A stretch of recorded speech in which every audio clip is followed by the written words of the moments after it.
Hello everybody, welcome back to Elden Ring. In this one we are going to be taking on the Stormfoot Catacombs. If you struggle finding these, you can set off from the Groveside Cave and just follow the cliff along. Or if you head up the hill from the Church of Ella, you can go ahead and come to the top of the hill here, and there'll be a statue and that'll give you like a beam that shows you exactly where the cave is. Either one of those methods is pretty useful. I said it in the previous one of these, but I don't know kind of what order people are going to do things in, so at least for these first few, I'll suggest that you go to the gate front and then teleport back to the Church of Ella, so that you will have the ability to summon spirits. That's going to make it much more reasonable in here, particularly against the boss, because it can be a pain. With all that said then, we are going to make our way forward. And the first thing that we're going to have here is probably one of the cruelest early dungeon tricks, which is this guy here. Is going to go crazy. But what we want to do is we want to block one of his attacks, use an R2 counter to take him down. Now that we're down to one here, let me get this guy to slash me, and you'll see that we're getting this build up at the bottom of the screen. I'm sure you guys have probably experienced it if you're watching this. That is a bleed mechanic, so when that raises to full, that is going to take a percentage of your health away. I want to say it's like 30% or something like this. Kind of cruel. And it's a very common status effect in the game, I have to say. So just be aware of that build-up. In addition, do not ignore these plants. You are going to want all of them. Grave Glovewort. Some of them will also be Ghost Glovewort too, and these upgrade your spirit summons shortly in the game. Yeah, kind of shortly. So the lady that gives us the jellyfish is eventually going to become our spirit upgrader, and she'll use those to upgrade your spirits for you. So as you saw this there, we went forward, got one of them to aggro, and then moved backwards so that it'd come off of his ledge and come attack us down here, because we don't currently have a ranged attack. Obviously, if you bring a bow, that is going to be a good advantage to you. This one will actually come back, so Grave Violet is up to you if you want to get that now.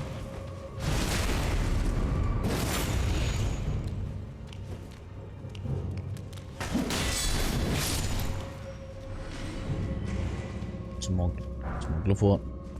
It's worth noting as well, so these are level 1 at the moment. Each level 1 will upgrade a spirit to level 1. So unlike with the weapons where you need multiple smithing stone ones, you'll only need one of each Glovewort for each spirit. So it's kind of a bit of a collection thing. Now, it seems like there's well enough of the... Whoa!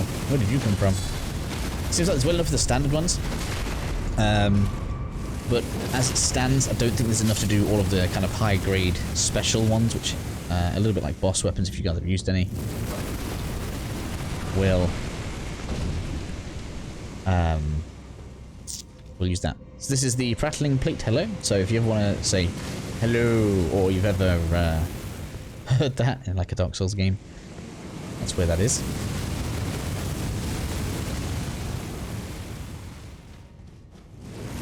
Duck into this right hand side. I'm gonna go up there. Should get an ashes up this top end. Be careful though, because it is a busy area in terms of enemies, and I really didn't bring any ranged attacks. Let's see if we can craft a firebomb.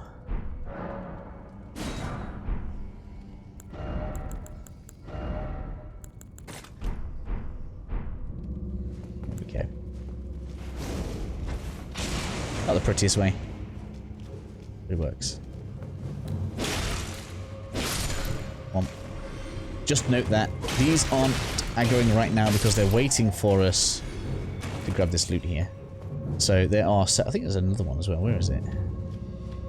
I know there's one in the corner and there's another one on the side. I'm sure there's another one that drops down as well. I can't actually craft another one. That's hilarious. Oh, there it is. They're all there, all along. Okay. Oh my gosh, there's the blood loss. Get off! These are a pain in the ass. I can't believe how much blood loss. In a group, these are just terrible. Get down. Of course the fire's back up. We should be dead realistically here, but we're good. A little bit messier than I would have liked. But we get the point.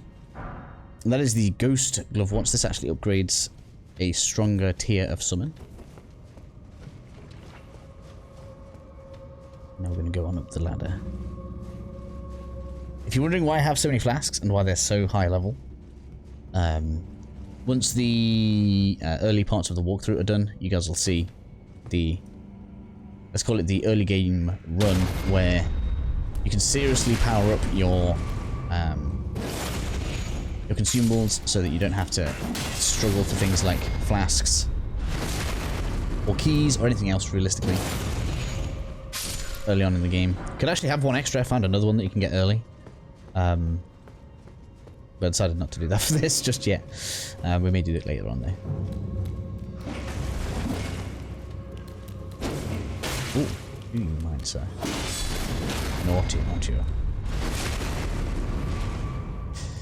I think we're probably going to get a ranged option for this character because we really need it.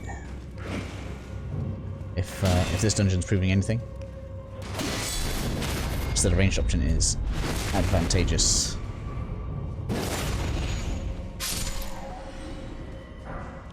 Grey Blood Fort. Here's our ashes, Wandering Nobles. Thought somebody was shooting me then. So once we've cleared everything, that's basically most of the loot. We're going to jump off this bit, which will give us access to the switch and the Grey Blood Fort.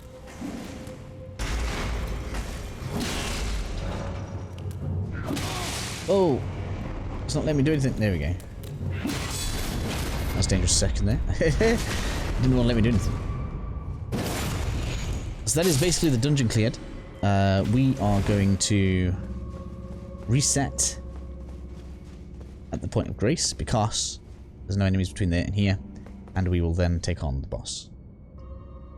Okay, I hope you all are ready for this. This boss can be a pain in the ass. There's no point in the shield. Well, maybe it is blockable. I didn't really try blocking it. Get these out. The wolves, generally speaking, if something is like a single enemy and doesn't have that much AoE, the wolves are the way to go. If it's an enemy that has lots of AoE, then the jellyfish is the way to go. If you ever need like an indicator of when he's good. I mean, it's looking like the jellyfish would have been good here, look. He got those wolves good. Now, the reason we want to do jump attacks on it is because if we can stun it and get him for the critical,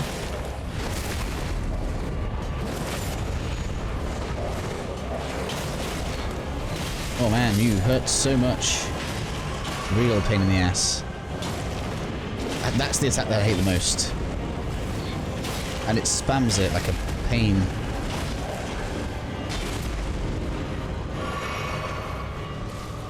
But the rest of its attacks really aren't too bad. It's just that crazy jump thing that it does. But I feel like it's half taunting you to do the jump attack yourself. But there we go. We're all good. Erdtree, Burial Watchdog, and 2 Noble Sorcerer's Ashes. Next up for me then is going to be the Coastal Cave, where we'll be continuing a quest. Got a few clips to record between now and then, but hopefully this was helpful for you guys, and we'll see you all in the next video.